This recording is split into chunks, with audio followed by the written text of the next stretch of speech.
Hello, everyone. I am just honored to be with you today, well, at least virtually. I feel grateful that you would allow me to come into the space and share my story with you.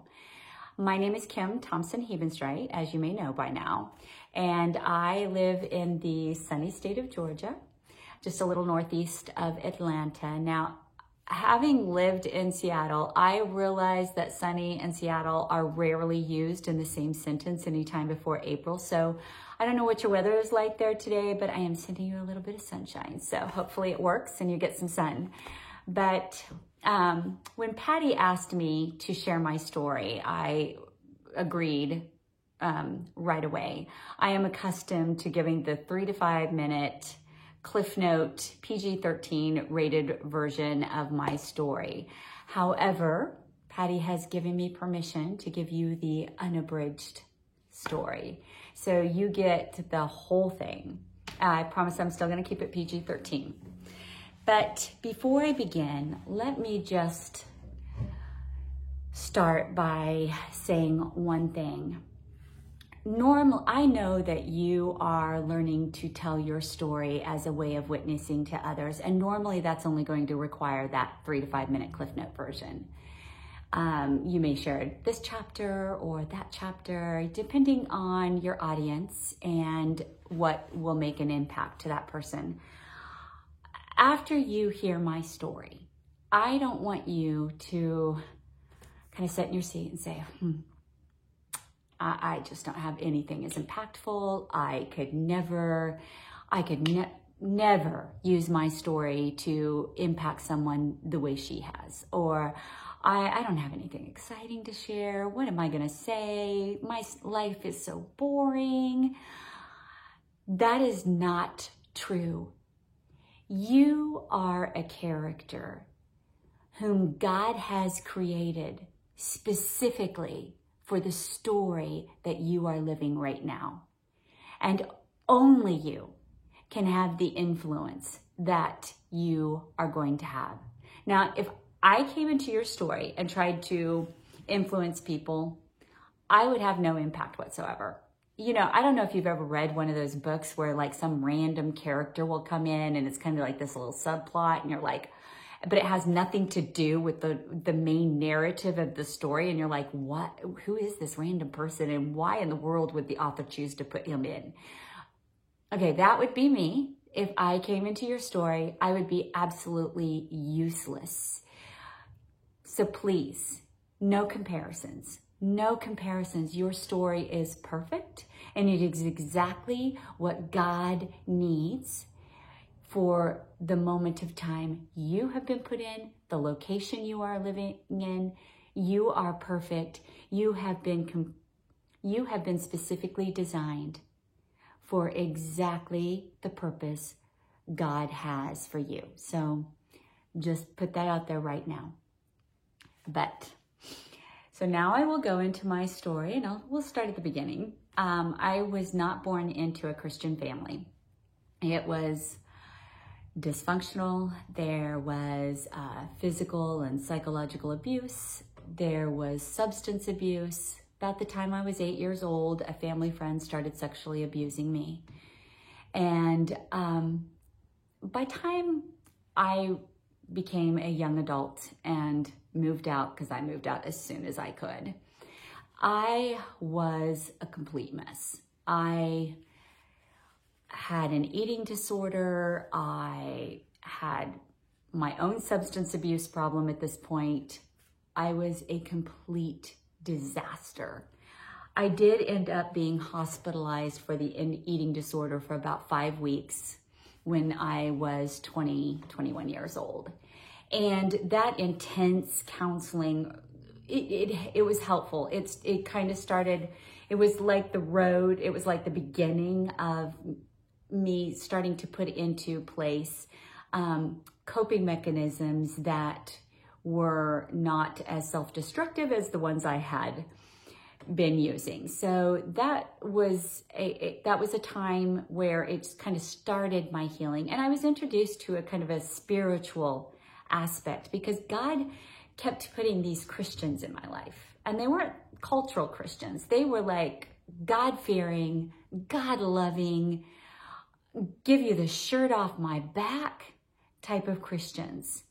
And every one of them impacted me. And at this time, when I was this completely broken young lady just trying to find healing, this young Christian couple, they were only in their 30s and had a 4-year-old daughter, invited me into their home to live with them. And looking back at that, I'm like, oh, I'm not sure I would have been that good. I mean, I call myself a Christian, but would I really invite someone, a young lady who I knew struggled with alcoholism and an eating disorder and was completely screwed up, into my home with my 4-year-old child? No. They were amazing people. But the wonderful thing about this family, Terry and Fred, that was their names, I started to see what a Christ-centered marriage looks like. I saw them parent their daughter with this love and this grace that I had never experienced before in my life. And it moved me in ways that I had never been moved. And it just yearning, that's when this yearning in me started. I started feeling this emptiness, like, oh, I want that. Whatever they have, that's what I want. That is what marriage looks like. That's what a parent should be. That's what I want. But I had a long ways to go before I got there. So when I met my husband, I was 26 and he was 21. Yes, a little bit of an age difference there, but I had joined the Army and served some time in the military before I went to college. So when I did go to college, everyone was 4 or 5 years younger than me.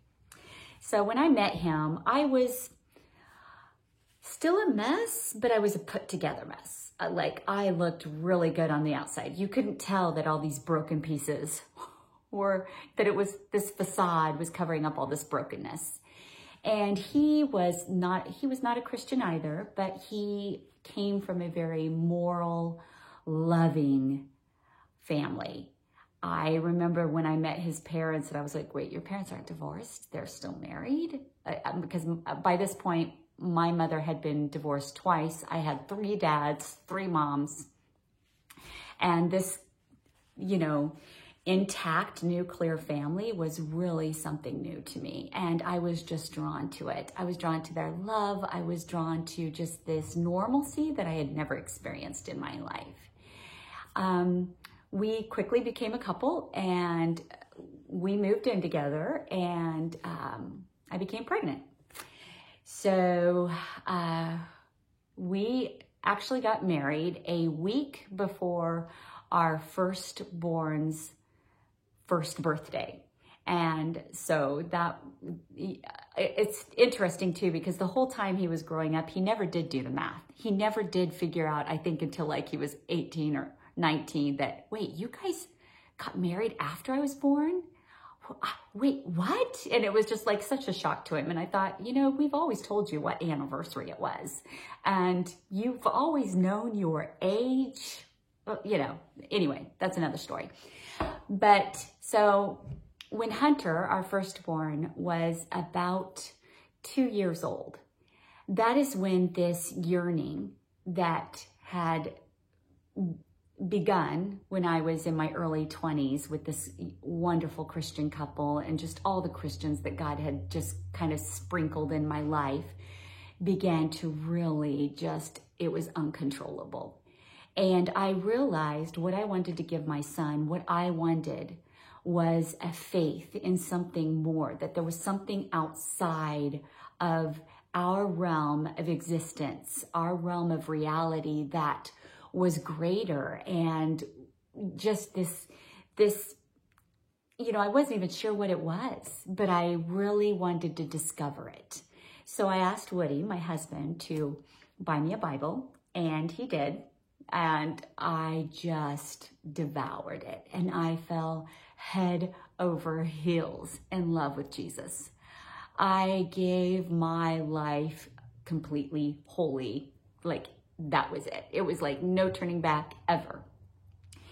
And Woody went along with it, you know, so we started going to church, and pretty soon we were teaching Sunday school, and it was my life. This was my life. And although Woody didn't believe, he knew it was important to me, and I was important to him. So he went. He taught Sunday school with me. He was this wonderful. He was so wonderful in that. And I realize now what a sacrifice that was for him, because he didn't believe it. And when Hunter was 2.5, we had his sister Haley. And so I just felt like we knew we wanted another one. So it was like, okay, we're going to because we just wanted a large family. So when Haley was about 8 or 9 months old, I found out we were pregnant again. And so I was so excited. We were both so excited, because it was like everything was coming together for us, you know, and I felt like I don't know, I just felt like being a Christian is good. I mean, you just like, life is, you know, rainbows and unicorns, and I'm so happy, and everything is perfect, and look how good God has made our life, because he's just blessing us. And like Woody's job, like he just kept getting a promotion, and then we'd get into a better living situation. And I was like, look at God blessing us. And then right away, like when we had planned, you know, because we were like, let's go ahead and just start, you know, trying to have a third, and boom, I was pregnant. It was like, God is so good. This is just so amazing. And 7 weeks after we found out we were pregnant, I miscarried. And all of a sudden, I was just, it derailed me. It was like the first really terrible thing that had happened to me since becoming a Christian. And I was like, whoa. I read that verse in Romans 8:28, you know, that one that, you know, all things work for good for those who love him and serve him. I read that verse, and my life should be better. And what is this? And for about a month, I was in this deep funk, and I could not get out of it. I was mad at God. I didn't want to talk to him, but I kept talking to him, because I was like, I don't want to talk to you, but while you're here, let me just tell you how I feel. This stinks. And this is not supposed to work out this way. And what are you doing? Why did you allow this to happen? I don't understand. I've done everything that I'm supposed to do. I'm checking all the boxes. I'm living my life the way, according to your word. What is the deal? I don't understand this at all. And God kind of, you know, he let me kind of do this for almost a month. And then there was this point where I finally just heard God saying, who are you to question me about what is good? This you have determined wasn't good for you, so therefore it's just not good. And I was like, oh. I was so convicted, because I realized I was defining God's goodness by what was good for me, what made me comfortable, what made my life pleasant. That was good. And I wasn't looking at the big picture. God was looking at what's good for everyone, what is good for his kingdom, not good for Kim's kingdom, but what's good for God's kingdom. And then he took me to verse 29, kind of had skipped over that, I think, about God. What's good is what conforms us to the image of Christ. And sometimes we have to suffer for that. And it really convicted me, and that was kind of the turning point that kind of made me think, okay, my life isn't about me. It's not all about me. It is about others. And I picked myself up, wiped myself off, and I was like, okay, God, I understand now. I get it. Well, shortly after that, we got pregnant again. And I was like, oh, look, God taught me what I needed to learn. He's giving us back what the locusts have eaten. This is so amazing. But in the second trimester, I went in and she couldn't hear the heartbeat. And as soon as she did, I just knew. I knew he was gone. And she's like, oh, I'm not worried. Let's just do a sonogram real quick. But did the sonogram, and it looked like he had died probably a week or two before that. So we had to have a D&C, and it was devastating, but I was okay. I was at peace. And I was like, God's still good. God's still good. It's okay. Well, we did end up with the third. So when Haley was about 2 years old, we found out, we found out we were having another one. And while I was pregnant with him, we had several tests, and they said that it looked like he had Down syndrome. And at this point in our marriage, Woody was still not a believer. And he was starting to fight back, like push back about wanting to follow along and do the whole pretending thing anymore. He didn't want to go to church with me anymore. He didn't want to read the kids their devotion. He didn't want to continue the charade. He was done, and he didn't believe it. And there was a lot of tension in our marriage. And a very wise woman at our church where we were at that time, Lydia, started talking to me about a wife's godly submission. And so I started being convicted about this, but I was like, but here's the deal. Woody's not a Christian, so, I'm sure that submitting thing, because I'm not a submissive person. I'm going to throw that out there right now. I'm not. I'm a firstborn, independent, fighter, like gonna have the last word type person. And I was like, well, here's the deal. He's not a Christian, so where's the loophole? There's got to be some fine prints. This is conditional, correct? She's like, no, actually, it's not conditional. And I was like, I'm looking. I'm gonna find it. I'm gonna find the loophole. And I searched. I was like, I am finding the loophole. Surely I don't have to submit if he's not a Christian. And then there was this whole verse about, will be won over by his wife's godly attitude without a word. And I was like, oh, I have to have one word, right? Just one? I mean, I can have a word. Like if he says something I don't like and it's not right, I'm going to correct him. And I have to. But God started to really just like lay it on me. It was like, oh. So right when we had found out, we had had these tests with Hayden, and we found out that it looked like he had Down syndrome, that's when God had really just nailed it. It was like, you submit to your husband, let me do the work, get out of my way, because you're in the way. You're hindering what I want to do. And all you're doing is prolonging the blessing. So I got out of the way. I just like, okay, I'm getting out of the way. When we had the second test to determine, to try to decide if Hayden had Down syndrome, and it looked as if he did, we were sitting at the kitchen table, and Woody looked at me and he said, I can't do this. I was like, what do you mean you can't do this? And he's like, I cannot have a child with Down syndrome. We just can't do this. I was like, well, if we don't do this, that there's only one option, is that I have an abortion. Is that what you're saying? And he's like, yeah, I think I am, because I don't think I can do this. I was like, okay. So I walked away. I don't think I walked. I think God just drugged me, and it looked like I was walking. But I went to our bedroom, and I just fell flat on my face. And I was like, God, please. You cannot expect me to submit, because that I will never do. And I can't do this. There's no way I'm submitting. And very gently, I just heard God say, you are not submitting to him. You are submitting to me. Trust the story. Trust my plan. I've got this. So I cleaned myself up. And I went out and I said, Woody, I want you to know, I completely trust you.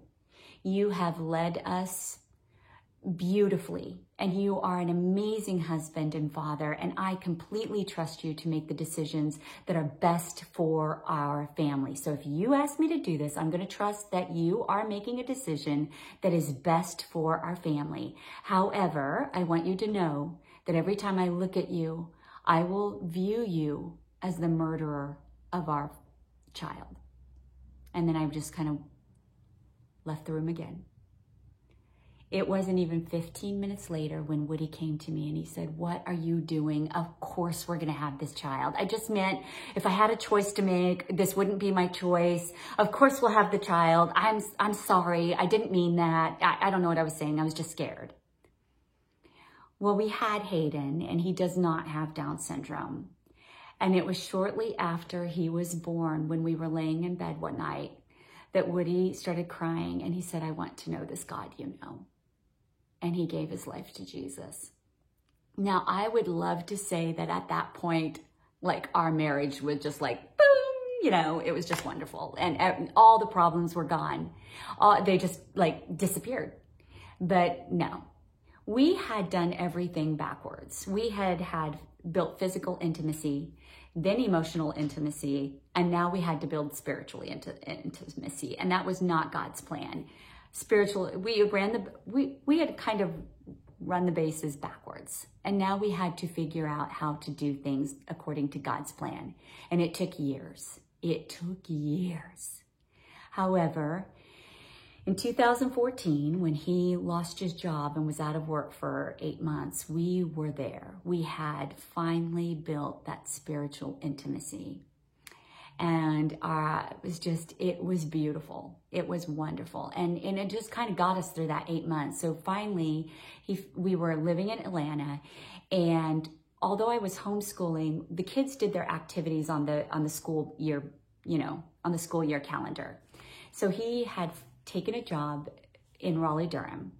And that was in August. And he said, "You know what? It's okay. You and the kids stay here until the school year is finished, and then we'll sell the house and you'll join me." Well, that sounded like a great plan until about 3 months into it. And then it was like, this is not working because being apart stinks. So we decided to put the house on the market in January, and we just knew the house would sell right away because God wanted us together. That was his plan, and it didn't. And I was okay like February, March, but April, I was pissed. I was like, "God, what are you doing? We need to be together as a family," because we were only seeing each other about twice a month at that point. And it was wearing on all of us. So by the time May came, I was done. And Woody spent the first 9 days of May in Arizona on a business trip. And during that time, I went and picked up our oldest, Hunter. He had just finished up his first year in college in Kentucky. So I went and picked him up on May 8th. And then Woody came home on the 9th. Well, the next day was Mother's Day. And so he was like, "What do you want to do for Mother's Day?" And we decided to go on a hike. So we decided, while we were hiking, it was amazing. The kids took off, they ran ahead of us. It's so great when they get to that point where they're independent. And we were together on the trail, just the two of us. Well, there were other hikers, but just the two of us. And it was so nice because we began to realize in 4 or 5 years, we are going to be empty nesters. And oh my goodness, we are going to have all this time together. It's so beautiful. And it was a lovely day. It was just it was perfect. We had finally built that friendship, that intimacy that I had yearned for since I was 18 or 20 years old, and I'd seen that family that I lived with, Terry and Fred. And I'd always wanted that intimacy, and we finally had it. Well, near the top, there was a fork in the road, and it went left, right, and we were like, which way do we go? So we went right because we'd not been on this trail. And we quickly knew we had chosen incorrectly. We just kind of ended up on this place where it was just this smooth granite, kind of at a 30 to 45 degree angle, just kind of, and I started to feel anxious at this point. And I was like, "Woody, let's just turn around and go back. I think go back on the trail. But then about that time, he was like, no, look, there are the kids. And there they were. They were up on this ledge about chest high to Woody. And he was like, they're right there. And he's like, all we have to do is climb up this little ledge and we'll be with them. We'll be on the trail. And so Haley and Hayden Hunter, they kind of ran off. And Hayden, our youngest, who was 14 at that time, he got down on his knees. He was face to face with Woody. And Woody just asked him, hey, you know, flattens out, I'll be fine, right? I just climb up here and everything's fine. And Hayden's like, yeah. So Woody started to kind of climb up because it was only chest high to him. So he started to climb up and his feet slipped and caught himself. And about at that moment, I think is when I'm just like, okay, Woody, stop, please, don't. Let's just turn around. He goes, Kim, it's not a big deal. We've done this a million times because we'd been bouldering, we'd been hiking, climbing our whole entire lives together. And I was just like, but let's just go back. And he goes, it's fine. So he took off Hayden had started to reach for him. And he looked at Hayden and he goes, don't you dare grab me, because if I fall, you're going with me. He's like, okay. So he took off his backpack that he had on and he handed it to Hayden and he started to climb again. And once again, his feet slipped, but this time he did not catch himself. And Hayden and I just watched as he was just spread eagle and he just slid down this granite slope right past me. And there was nothing I could do. He and I just locked eyes. He didn't say a word. He just looked. We just stared at each other. And I just was like, no, no, no, no, no, no, no, no, no, God, no, no, no, no. And then he was over the edge and I couldn't see him anymore. However, Hayden was at a higher vantage point and he watched as his dad tumbled like a rag doll over 100 feet down the rocky slope until he hit a tree stump, which stopped his descent. By this point, we were screaming. Haley and Hunter had come back and they were screaming. Hunter was yelling 911, you know, somebody call 911, somebody call 911. And just Hayden took off like I don't even know how he got there, but he got there.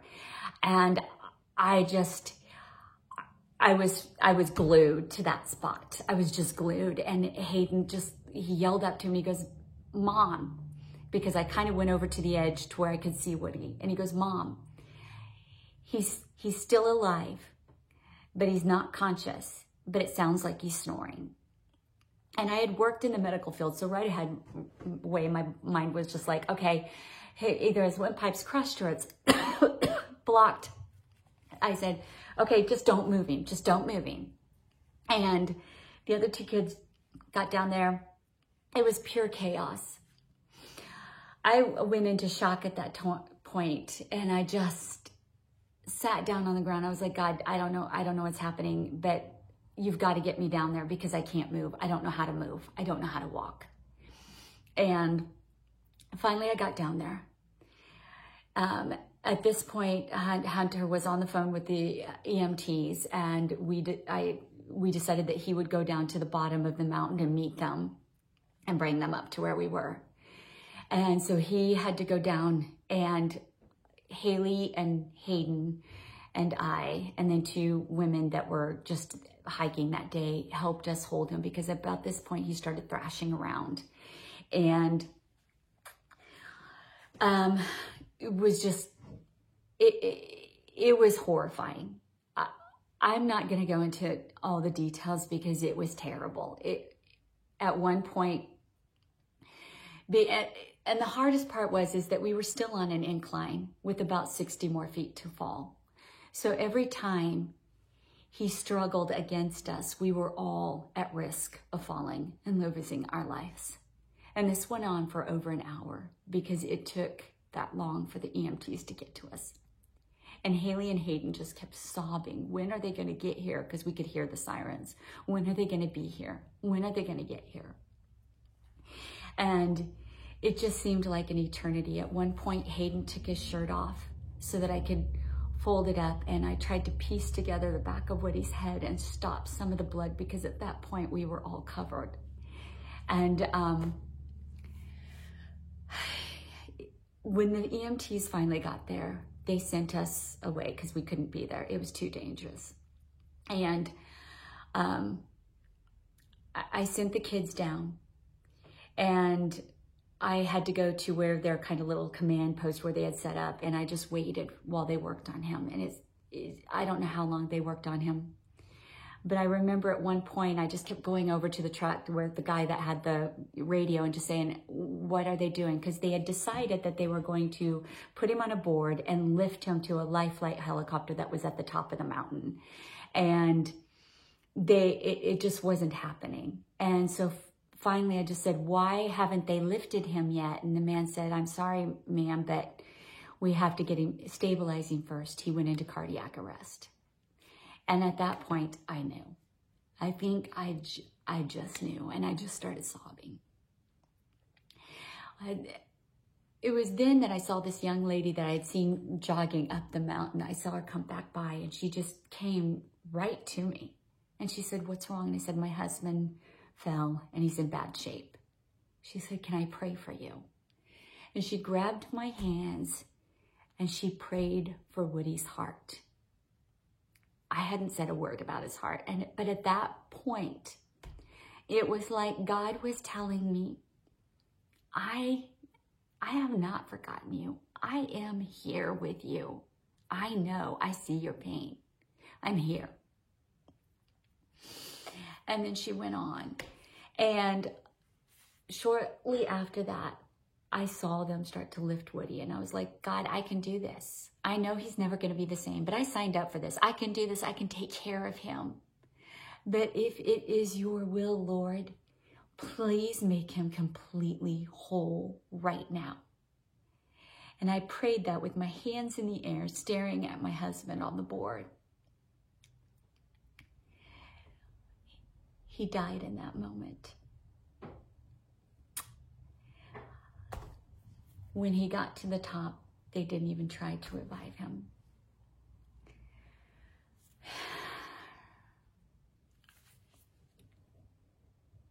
We drove home that day completely broken. However, the whole trip home, all of the kids told me about their trip down the mountain as they went back to the car, because I had sent them all back to the car. Every single one of them had had people stop them and pray over them. When they got to the bottom of the mountain, a chaplain was there with them. And when I reached them, he took us all in a circle and he prayed over us. And I'll never forget, because as we stood there and we were holding hands, and I had just shared the news with my kids that their dad did not make it, I remember he looked at me and he goes, I have never, ever, he goes, I've done this a lot, and I have never felt the presence of God as I do now with this family.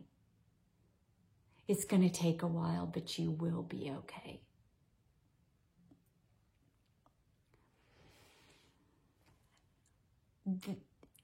There is a lot more to this story, and I could speak for days about how God was in every single moment. But I'm just going to share just one thing with you. When we got to our house, we had 5 pastors at our house from our church. We had a whole community of believers there. And they didn't stay by our side just that first month. They were by our side for 2 years. My daughter tried to take her life 3 times in that first 2 years. And every single time, our church family just embraced us and loved us and continued to show up for us. We were so protected and loved that there was no way to doubt that God was in every moment of it. I remember that even that day afterwards, I felt a peace like I had never felt. And I knew we were going to go to hell before we went to heaven. And I was just like, this is it. This is the closest we will ever come to hell. And it was horrible. But that day, I knew eventually we're going to be okay because God is with us. And I told my pastor, because we had gone to church that morning, and I told my pastor, you know what? I love God more in this moment than I did when I was sitting in church this morning. Because God just showed me He is who He says He is.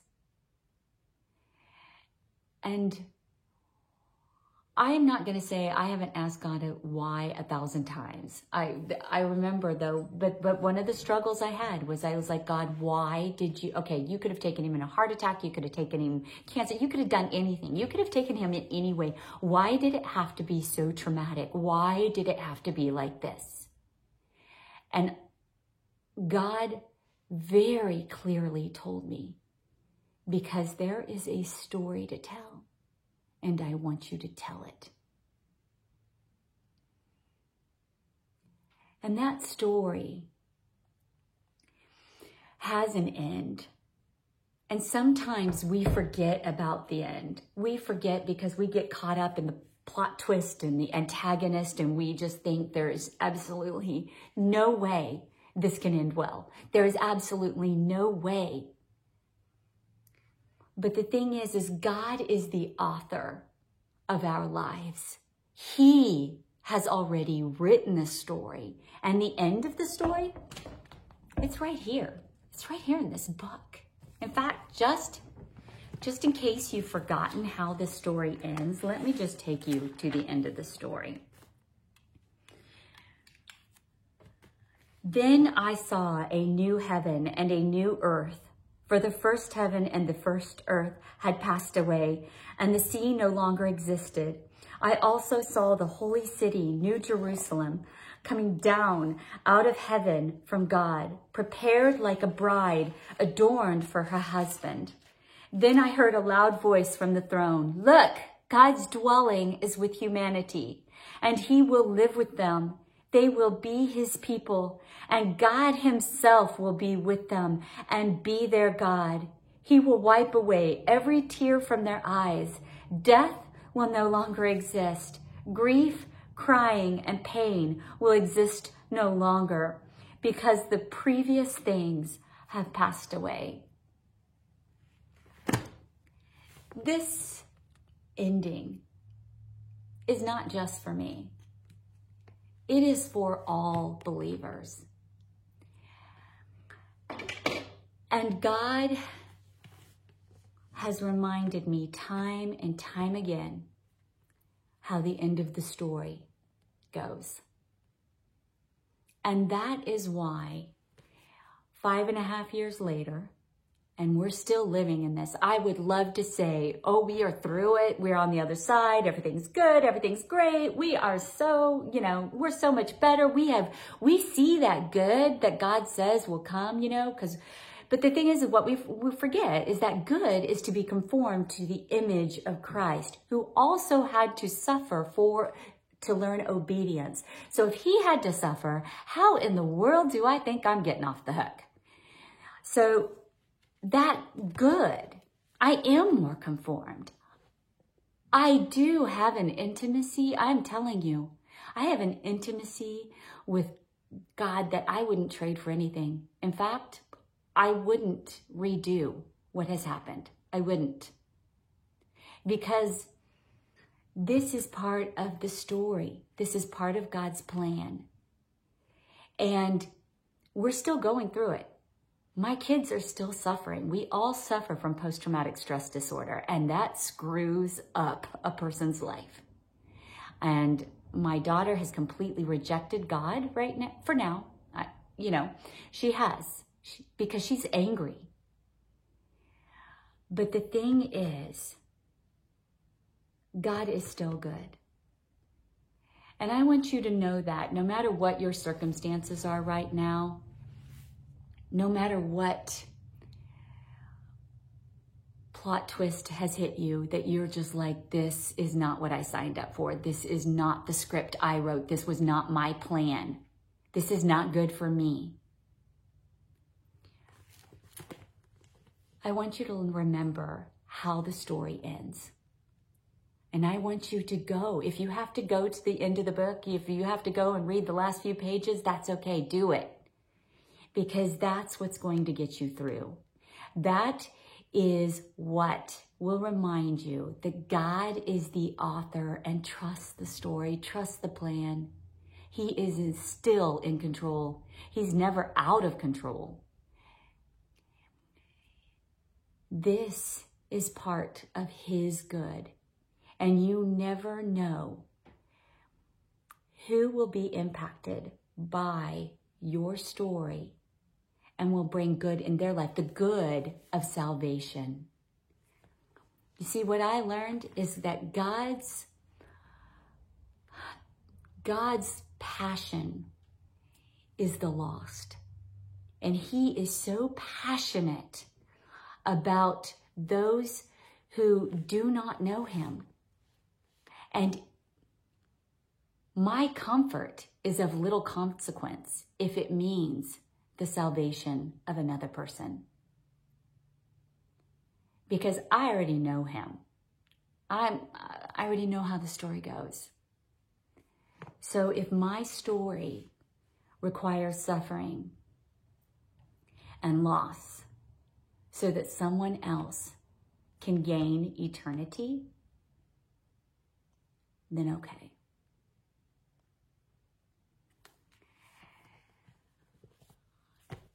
So that is my story up till now. And I just hope that in some way it encourages you. And I just want you to realize that no matter what you're going through, I don't know what you're going through, but God does, and He's with you, and He is journeying this with you. He is the author. He knows how it's going, and He's going to get you there. So just trust the story, trust God, and may God just conform you to the image of Christ. Be blessed, and thank you. Thank you for allowing me to share